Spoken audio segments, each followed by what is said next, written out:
आप सभी को जय मसीह की। तो आइए हम परमेश्वर का वचन देखते हैं। ये परमेश्वर का वचन सामर्थी वचन है। अगर हम इस वचन को अपने जीवन में सच्चे मन से इस वचन को ग्रहण करते हैं तो ये वचन हमारे जीवन में बहुतायत से आशीष का कारण बनेगा। तो आइए हम परमेश्वर का वचन शुरू करते हैं। क्योंकि उसका क्रोध तो क्षण भर का होता है, परंतु उसकी प्रशंसा से जीवन भर की होती है। कदाचित रात को रोना पड़े, परंतु सवेरे आनंद पहुँचेगा। परमेश्वर का वचन कहता है क्योंकि उसका क्रोध तो क्षण भर का होता है। सचमुच अगर परमेश्वर हमसे नाराज़ है, परमेश्वर हम पर क्रोध कर रहे हैं, तो हमें उस पापों को छोड़ना पड़ेगा। जो पाप हमारे जीवन में है, जो पाप हम करते हैं, उन पाप की वजह से परमेश्वर हमसे क्या होता है, नाराज़ होता है। यदि कोई हम गलती करते हैं, कोई गुनाह करते हैं, तो हमसे वो पाप हो जाता है, तो परमेश्वर क्या करता है, हमसे नाराज़ हो जाते हैं। परमेश्वर का वचन कहता है, मैंने तो अपने चैन के समय कहा था कि मैं कभी नहीं टलने का। सचमुच अगर हमारे जीवन में सुख होता है, हमारे जीवन में कोई परेशानी नहीं होती, कोई मुसीबत नहीं होती, तो हम यही कहते हैं कि हम कभी विश्वास में नहीं टलेंगे, हम कभी विश्वास में नहीं गिरेंगे। अब वही अगर हमारे जीवन में कोई पाप आ जाता है, कोई गलती हो जाती है, तो हम क्या करते हैं, परमेश्वर को दोष लगाने लग जाते हैं। परमेश्वर ये कैसे हुआ, ये गुनाह कैसे हो गया मुझसे, ये कैसे हो गया। तो क्या करते हैं, हम विश्वास में गिर जाते हैं। उस समय हम डगमगा जाते हैं विश्वास में। तो हमें परमेश्वर में पवित्रता में होकर चलना चाहिए। हर एक पापों को छोड़ना चाहिए। जो हमारे जीवन में बुरी आदतें हैं, उन पापों से दूर रहना चाहिए।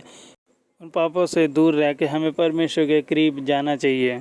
और आगे देखिए वचन क्या कहता है, यहोवा तूने अपनी प्रशंसा से तूने मेरे पहाड़ को दृढ़ और स्थिर किया था। परमेश्वर का वचन कहता है, यदि हम परमेश्वर के विश्वास में अगर हम होकर चले, पवित्रता में होकर चले, तो सचमुच परमेश्वर हमारे विश्वास को दृढ़ और स्थिर करता है। एक पहाड़ की तरह, एक चट्टान की तरह परमेश्वर बना देता है।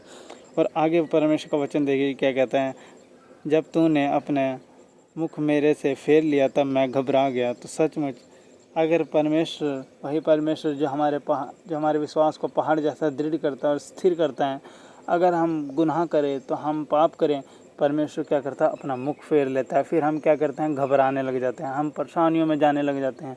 हमसे गुनाह हो जाता है, हमसे पाप हो जाता है, तो हम सोचते हैं, हम अपने आप को कोसते हैं, परमेश्वर के ऊपर दोष लगाते हैं कि परमेश्वर ये कैसे हो गया हमारे जीवन में, ये लाइफ कैसी हो गई हमारी, हमसे कौन सा गुनाह हो गया, हमसे कौन सा पाप हो गया है।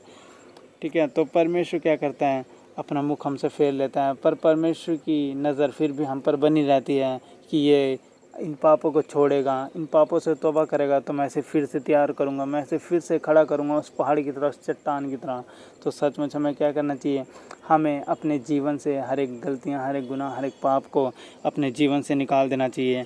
अगर हमारी कोई जीवन में बुरी आदत है, तो हमें उस बुरी आदत को छोड़ देना चाहिए, हर एक गुनाह को छोड़ देना चाहिए, ताकि परमेश्वर हमें दृढ़ करे, फिर से हमें उस पहाड़ की तरह स्थिर कर दे। तो सचमुच इस वचनों के द्वारा आप सभी को बहुतायत से आशीष मिले। आप सभी को जय मसीह की।